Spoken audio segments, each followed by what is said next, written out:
The High Court in Maitama, Abuja has decided not to send Senator Natasha to prison. Instead, the court granted her bail for 50 million naira. Senator Natasha was suspended from her job as Senator for Kogi Central, is in court because of a case filed by the federal government. She's been accused of saying something false about Senate President Akpabio and former Kogi State Governor Bello. She said they were planning to alter, and the government says that is defamation. At the court on Thursday, 19th of June 2025, the judge, Justice Chizaba Oji, said there was no strong reason to keep her in prison before the trial.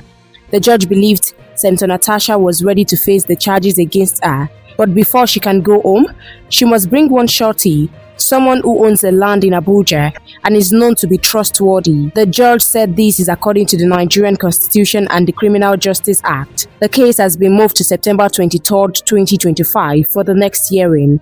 Earlier this year, Senator Natasha was suspended from the Senate for 6 months after she spoke out during a meeting. During a suspension, she lost her salary and security team and was banned from the National Assembly.